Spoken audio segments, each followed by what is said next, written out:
Hello, and welcome to the Physical Therapy Owners Club podcast. I'm your host, Nathan Shields, and a longtime frequent flyer guest, Eric Miller, is joining us from Econologics. Eric, it's been at least a few months this time, not just a few weeks. I put a number of episodes between our last visit and now, so at least we give the listeners a little bit of respite, right? How dare you speak to anybody else besides me, Nate? I'm sorry, I'm a cheater. What can I say? That's how I am. But thanks for joining me today, man.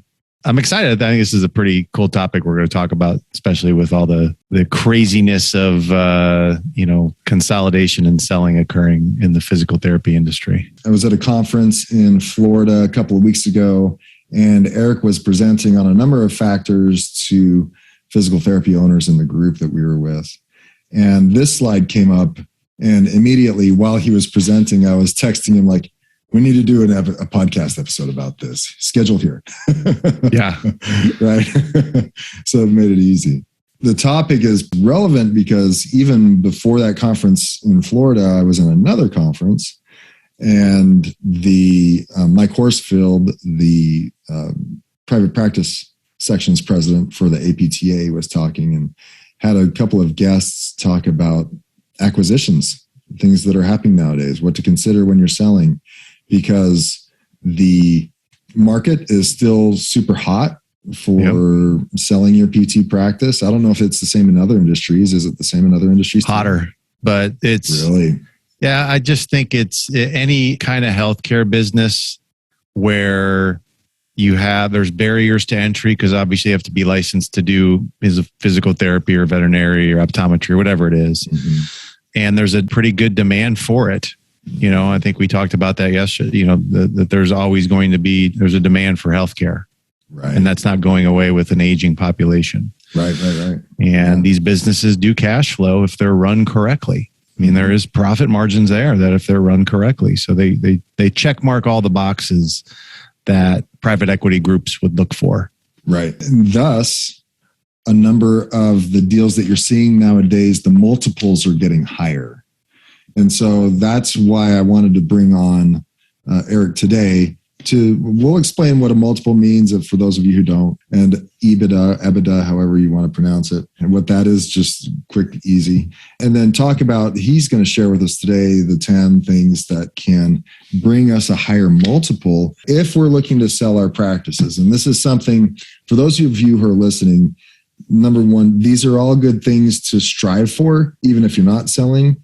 But if you are thinking about selling in the next 2 to 5 years, you need to kind of put the pedal to the metal and be focused on these 10 things. Wouldn't you say that, Eric? Would you agree? Yeah. I mean, look, if you view your practice as an investment and just not a job, and you want to be able to get, value for it, because you did put a lot of hard work and effort into it, and it does have something of value, and you want to try to get the most value that you possibly can. There are factors that a buyer does look at that are more important than others, and allow you to get higher valuation for your business. Right. For sure. And it is not just about the valuation at sale. I mean, a lot of these factors can improve simply your current profits going forward. Even if you didn't want to sell, these are good metrics to have solidly in place, right? I think so. I think they allow you to separate yourself out from having to do all the work, mm-hmm. and enjoy more of the cash flow of the business, right, just by doing some of these things as well. Right, exactly. And tie other people in, that right. Are leaders. I mean, all things that you want to do anyway. Yeah. They just happen to be the right thing to do for evaluation. Right. And they make you the most profitable. Exactly. And if it's the most profitable, then it's the most valuable when it comes to sale. Right? Cool, man. Well, let's get started. So those who are watching on video we'll lay these out one at a time, and I'll let Eric take over the screen. But those who are listening, we'll go one by one. But before we get into it, let's describe those two things. Number one, we're talking about the 10 factors that bring the highest multiple when it comes to sale. Number one, what is multiple? And of course, its corollary. What is the EBITDA? Well, the technical term for EBITDA is earnings before interest, taxes, depreciation, and amortization. I guess it's just a fancy way of saying like what are the earnings or the profits of a business, mm-hmm. and what is that? Because that that really does determine how much confidence someone would have in buying a business. If you have low earnings, that means that there's a lot of expense, which means that there's a lot of business problems going on. And you don't know where it is, but it is somewhat reflected in the fact that you have very low profit. So, when someone's buying a business, if they see that they have a business that has low earnings, they have to go in and fix a lot of things. So they're not going to overpay for something like that. Mm-hmm. Whereas if you have a business that does have more earnings, more free cash flow, then they have more confidence that this business is run correctly. They're not going to go in and have to fix a lot of things, and they can just kind of operate. Right. The reward that you get for having a higher earning or profit margin business is that they will base your valuation on a multiple. Mm-hmm. Now, where they get that multiple is probably some algorithm that I have no idea how to factor. I just know what in general I'm seeing right now as far as multiples are concerned.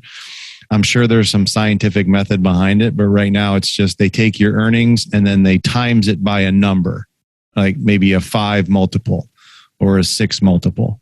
If someone wanted to do it really quick and dirty, sorry to cut you off. If someone wanted to do it quick and dirty, get your net profit, right? Yep. Get your net. Multiply that by 5 if it's a 5. Yeah, multiply it by 5. So if you have $300,000 of net profit and a 5 multiple, I think would be pretty safe, 4 to 5. So 5, that'd be a $1.5 million valuation for your business. And what I've seen with those multiples is a lot of them will, like real estate, they'll go off of comps of other sales, right? They'll also say they'll look at number of clinics, but essentially the thing that affects that multiple the most is the size of your net profit. So if it's $100,000 net profit facility, the multiple will be lower. If it's correct. A $500,000 net profit multiple or net profit, then the multiple will be greater. If you're talking $10 million net profit, then the multiple is it starts to go like hockey stick pattern. Well, think about what, I don't know what the price to earnings would be for an Apple stock. Mm-hmm. It's probably pretty high. Why? Because people have confidence in Apple that they're going to continue to produce good products and turn over a profit. Right. So it is that expectation of earnings that you see reflected in what that multiple would be. Mm-hmm. To some degree, that's what we're talking about here. Now, most of I think the PE, that would be reflective of what a multiple would be. Okay. So, let's say Apple is trading for 30 times its earnings. Mm-hmm. Okay, well, that seems pretty high, doesn't it? But, Apple's Apple. They put out good products. Right. So you can see how risky people do view a smaller business because your multiples aren't near as high as that. And that's just because the buyer isn't as confident in, therefore, the multiple's not going to be as high. Okay. Anyway. So we understand now EBITDA and the multiple applied to it. That's going to determine the value of your company. And the value, in other words, is the potential sales price. It's a starting point when it comes to considering what the value and what you might get from your... Correct. Right. Okay. And so these things that we're going to talk about, what can increase that multiple? Yeah. Even if you were at $100,000 in net profit isn't the same all the time. Definitely not. Right. And I think as I go through this list, I do want to make sure people are like, oh, I'm not even close to any of these numbers. That doesn't mean that your business doesn't have any value. I'm just talking about how do you get in the physical therapy industry as of, May of 2022, what are generally going to bring the highest multiples for practices that are, doing maybe under 2,000 patient visits a week, which is still a lot, right? Right. But, what are those? So, the first, we'll just bring up the first one. So it would be practice with at least $800,000 EBITDA. That's a lot. That's a big mark. It's a big mark. But again, does that mean that you won't get a good multiple if it's less than that? It's just going to start coming down a little bit. So let's say you're at 500,000. Like the highest one that I've seen right now is like someone got offered a 10 multiple. And they had, but they were all over $800,000 in EBITDA to be able to get that much. If you're at 500,000, which is still good, now maybe you're looking at like a 6 to a 7. So it's not like it's going to go from a 10 down to a 2. It's just going to be a gradual decline, right? As your EBITDA comes down. But if you want to get the highest multiple, you definitely have to have something over 800,000 to be able to qualify for something like that. Sure. That would be number one. Okay. Number two, you have over 4 producing practitioners, associates. What does that mean? In the PT industry, it's a little different because a physical therapist doesn't produce as much as, say, like a veterinarian does. So you just need to make sure that you have multiple practitioners in your practice.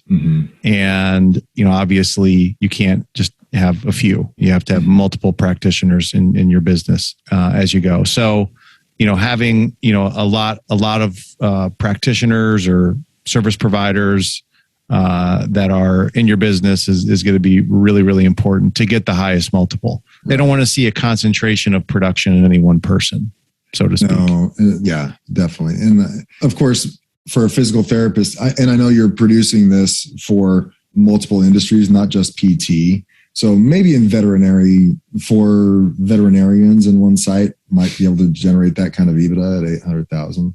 Yeah. PTs probably not. If any one clinic is, and just based on my experience, I just want to put in my 2 cents here. If any one clinic that is about 24 to 2,800, maybe under 3,000 square feet, can get 4 to 5 highly productive PTs on board, that's really a sweet spot in the PT industry. There, at that point, your production related to your fixed expenses is at a pretty good ratio, and you're getting some pretty good net profits. In order to get that 800 EBITDA, you probably have to have a few of those. I would say, or one really big clinic, or a big one. So I think what would the revenue number at, let's say, a 20% profit margin be like pretty close to $4 million, 3.8, somewhere around there is what you would need to do in total revenue to be able to generate that, which it's a lot, but it's certainly not undoable. It's about 4 clinics, probably. Yeah. I mean, it's certainly something that someone can do. Right. So it's, you're not asking the impossible. It's not like you're asking you need 20 clinics and, seeing, thousands and thousands of patients. No, you just need something that, the $4 million business, $3.5 million business, and you can get, pretty good multiple for that. That's an attractive asset to a buyer if you can do something like that. Yeah. Okay, number 3, demographically favorable or in a high traffic area. And I think this just speaks to, obviously population and, if you're in a rural area, that's probably going to be a ding against you in terms of multiples. So they certainly want to make sure that you're in an area where there's a lot of people and it's growing and all of those things are in favor. So, it doesn't mean you have to be like in the city, or just in an area that seems to be growing and, there's a lot of traffic going on. So yeah, that would be hard to get a high multiple if you're in Podunk, South Dakota. There's probably a real place called Podunk, South Dakota too. Wouldn't that be okay? Apologies to all those living in South Dakota, but there are rural areas in South Dakota that might be hard to get a highly productive clinic. I don't. Maybe I'm wrong. Maybe there's some amazing South Dakota clinics. No, I think you're right. But you got to think these bigger buyers, they also have locations and they have directors that have to manage all these practices. So they probably like them close together in highly populated areas. Sure. It's probably easier for them to manage as well. So easy to travel to. Yeah, easy to travel to. So you just got to think about these things when you're, decide where you're going to open shop. It's like, and nobody thinks about this when you first, all you're thinking about is just like, God, I just need to see a patient. I want it close to home. Yeah, exactly. Or but these are things I think when you sit down and before you start or your practice, it's like these are things that are important. Right. Number 4, I think is probably true for any business, but you certainly have to exhibit a good online presence and, take it seriously. What does that mean? Your social media pages, your Facebook pages, all those things. That's how people are connecting nowadays. Mm-hmm. So you can't ignore it. You can't have a bad website. You can't, these are all things that I think, where's the first place you go to? First place I go to when I get a PT that comes on my line, I go to their website. I want to check it out, see what it looks like, you know? So if it's a good, if they have a good online presence, I think that definitely means something. Again, does that have a lot of importance on the multiple? Probably not a huge amount, but all these things together really are what's going to generate the highest multiple.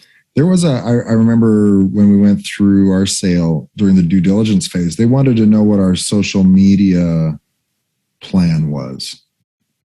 So they did ask the question. They asked for it. We didn't have one, but they asked for it. What year did you sell again? We sold in 2018. Okay. Yeah. So that was the thing back. I mean, it was. We could have. Yeah. Okay. But you had a good website? Yeah. Yeah. Yeah. It was a good website. Number 5. Practice is well known in the community. I think it's probably more important than what people actually think. And, again, what is your PR in your community? How well known is your community, is your practice? How well thought of is your practice? I think that is very important to buyers. They definitely want to know that you have a great reputation and are respected in the community, and that you're involved in the community as well. And how would they assess that? I mean, how would you prove that your practice is well known? I think this is where you have to almost have a marketing or a page on your website that is dedicated to marketing your practice of what you do for the community, your volunteer work, your associates volunteer work, all those things. And you celebrate that and you make that known. We're going to celebrate one of our associates who, does, such and such at a soup kitchen, and celebrate that. I think that's number one. You're going to need to do that anyway if you want to attract good people, because they want to know that you're part of a family and that you guys care about things other than just the practice and making money.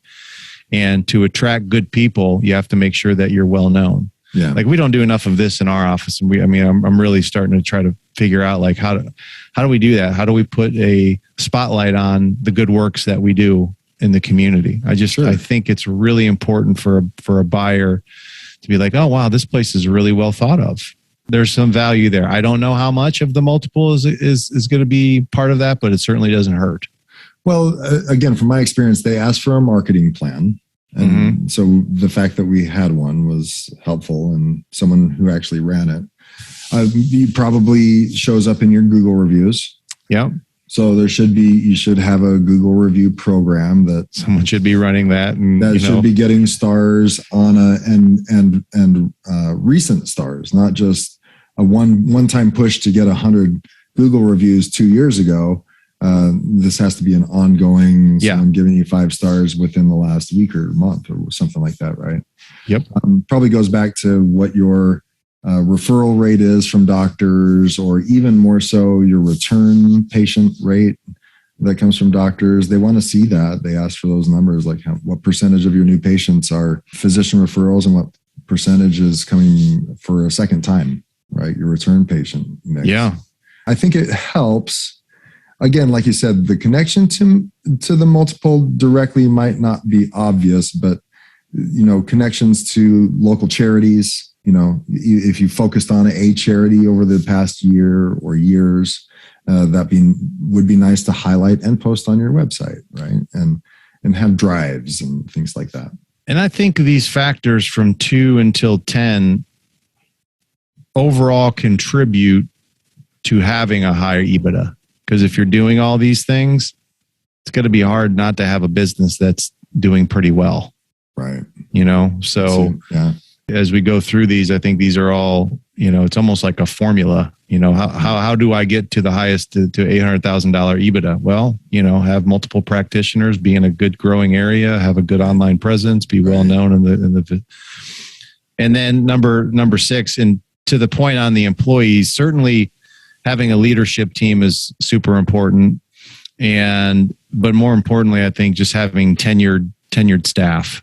Like, the organization is made up of people, and they certainly don't want to see where there's a high turnover or certainly a toxic environment. I just had this happen with another client that was selling to a bigger group, and it got around to the buyer that there was some friction. There was some friction between the two of the practitioners, and they killed the deal. Wow. Yeah.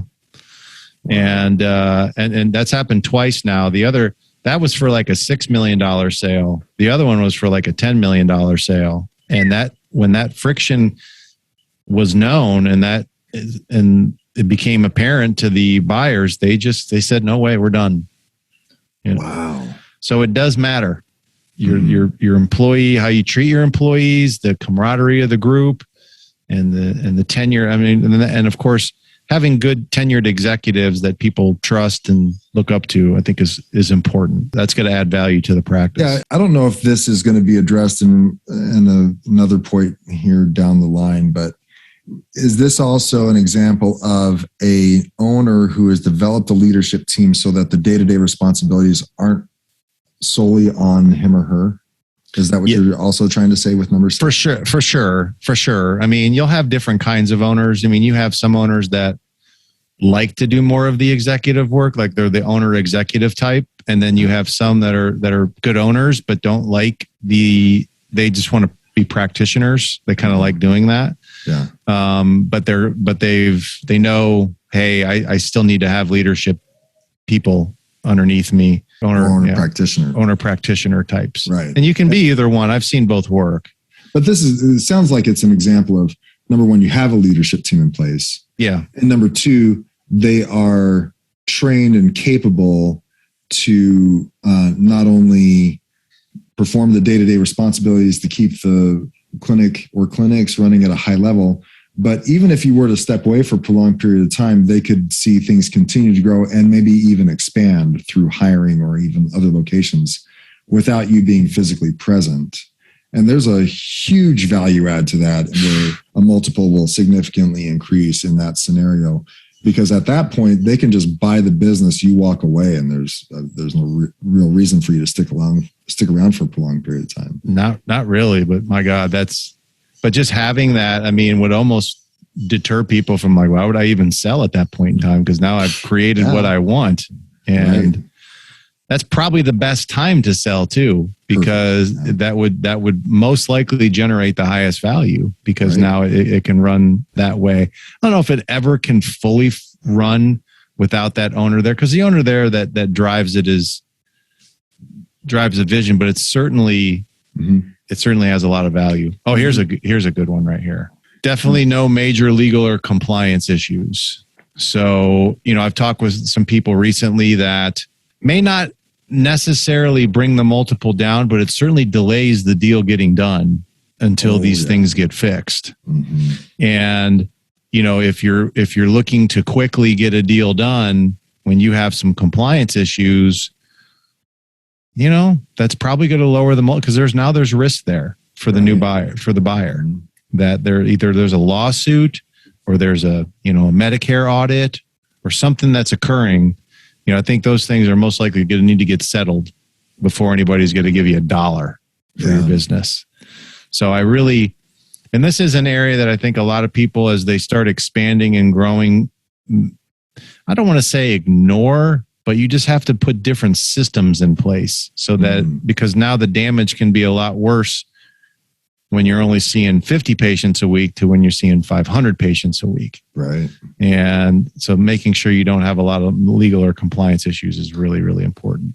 Well, when you're starting off, some of that stuff is relatively easy and just kind of gets bypassed.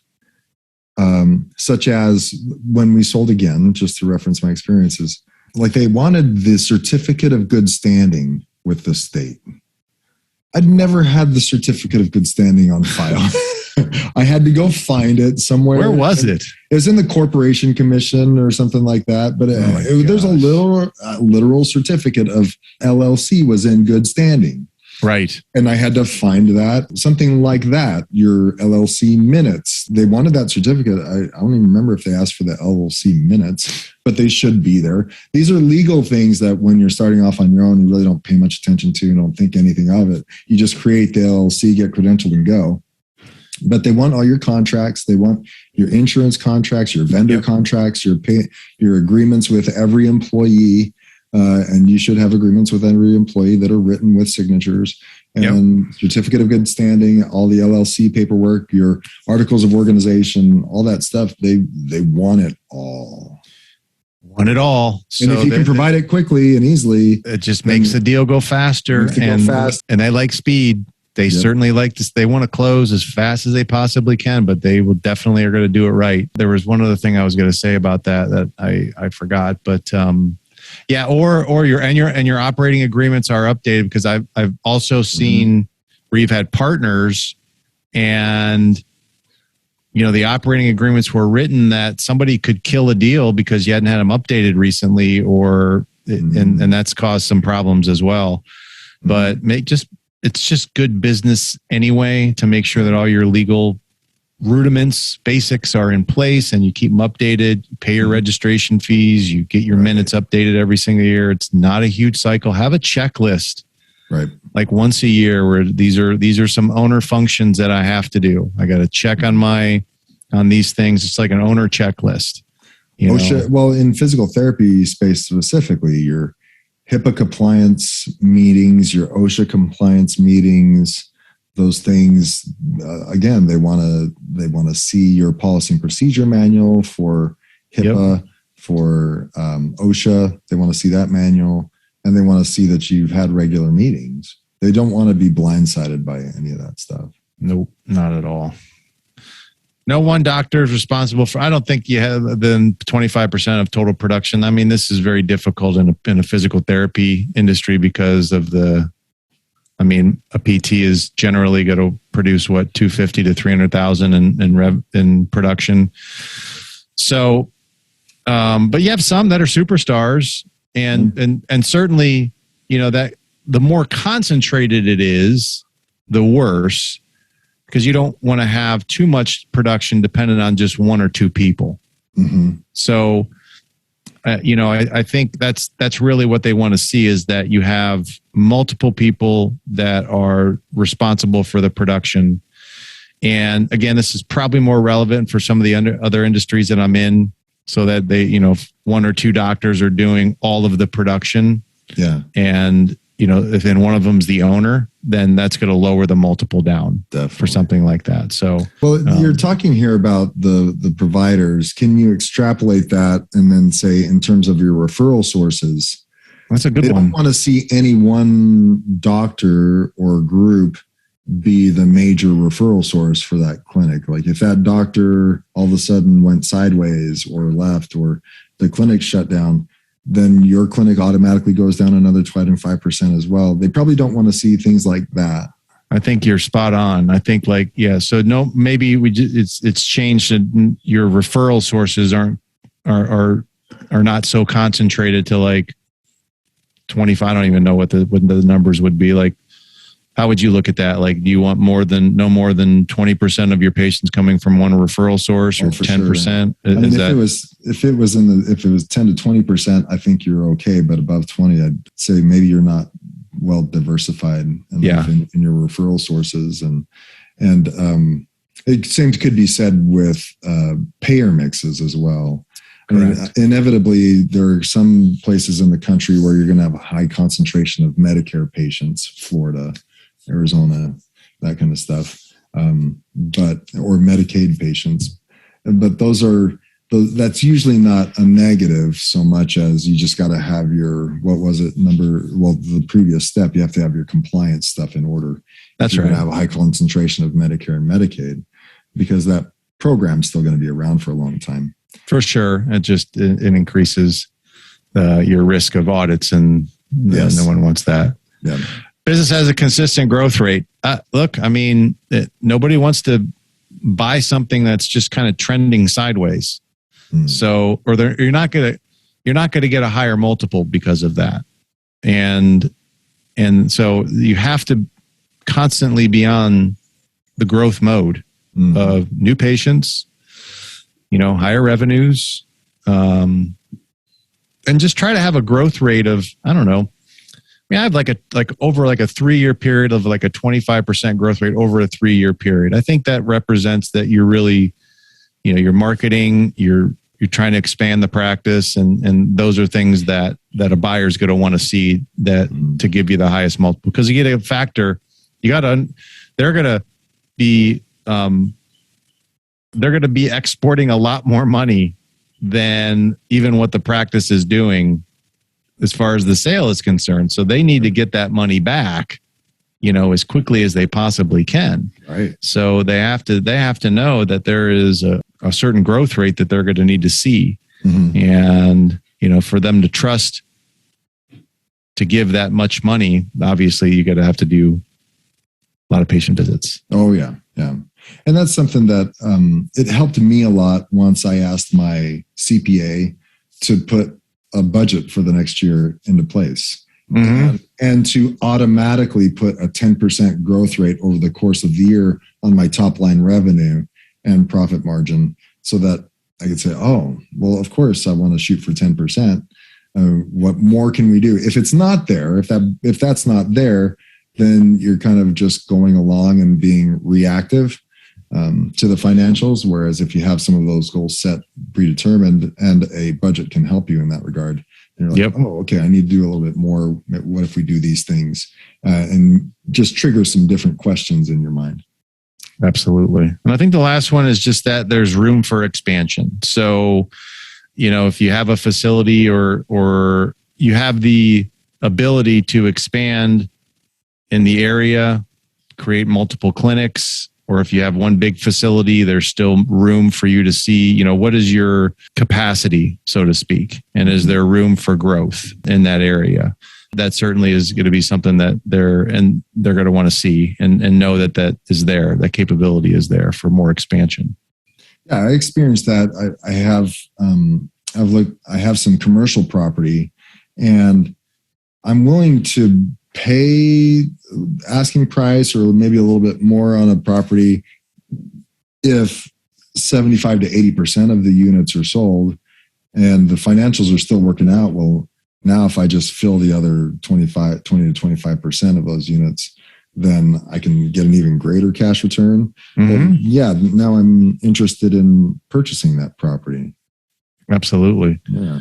So all these things right here, if you have all these things are in place, boy, you're going to have a heck of a business, right? Regardless if you want to sell it or not. So these are the things that we would tend to say. This is almost like an owner checklist of things to work on to get the enterprise value of the business at its highest level. And if you can do these things, generally speaking, you're going to get a pretty good value for your business. Right. Are you going to get a 10? I don't know, but heck, I'd take an 8.5. Right? Why not? Yeah. And from what I've seen for the one-off singular clinics in the industry, and maybe you've seen this as well, you have a smaller practice, 2 to 5 therapists on board. The multiple is probably closer to 4 or 5, 3 to 4, somewhere in there. 3 to 5. I would say so. Maybe it depends on where you're at. Maybe it depends upon if it's who knows what's going on with some of these groups. Maybe they're looking to recapitalize, which just means that they're going to get bought out by somebody bigger, and they need a practice. They just if you're lucky enough to be in a good area, they're like, I want that one. So they may pay you a little bit more. Yeah. For that. I guess it all just depends upon circumstance. Yeah, right. In that respect. I mean, we're talking so much about how to increase the value of your clinic. There's so much more involved when it does come time to sell. There are multiple other discussions to have after that point as to what kind of sale terms you want to put into place and what you're looking for. And we've had conversations about that in the past. And so you need to look back in previous episodes of the podcast, because, when do you know if it's time to sell, and are you ready to sell? And so I would refer people back to our previous episodes I know we did one in particular about how do you know when it's time to sell or how to prepare yourself well for sale at that certain time. For sure. These are all good questions to ask yourself. Questions to have. So if you're definitely in that range of 2 to 5 years, I'd recommend you look at some of these episodes and also start talking to some people about how to help yourself out, because doing it on your own is going to be tough. Oof. Much too tough. Build a team, of right. people that can help you with this, because it is the stress of going through a sale. I mean, I've never been through one, but I've seen a lot of clients go through them. And of course it feels like I've been part of them because of that. And it's just a lot of stress. Yeah. For what are you seeing? Like, I'm thinking 6 to 12 months could be a time frame. It could take that long, but my gosh, some of these are like getting pushed through in like 3 months. It all depends on the buyer. I think a more professional buyer, the time is going to be much more condensed because they know how to do it. Right. They've done it, number of times. Right. If you're selling like to a competitor or to like an associate or something like that, then I think it does take a little bit longer because nobody wants to make a mistake. Everybody's got to have their legal team, comb through every single period. And it just probably would take a little bit longer to do. But the corporate buyer's got it taped pretty good. But then again, you need to make sure you have representation so that they're not in the business of screwing people over, but who wants to take the chance? Right. Exactly, man. Well, if people wanted to talk to you more about it or get in touch with you, how do they do it? Yep. They can just go to Econologics Financial Advisors, go to our website, econologics.com, and we have assessments and other tools that will get you connected to the right people so that you can, start on the path of not only getting your business in a condition where it could sell, but getting your household in a financial condition so that you're financially ready to sell. Mm-hmm. Definitely. Well, thanks again, as always, for joining me today, man. I appreciate it. It was a pleasure. Always, man. All right. We'll talk to you later. Okay.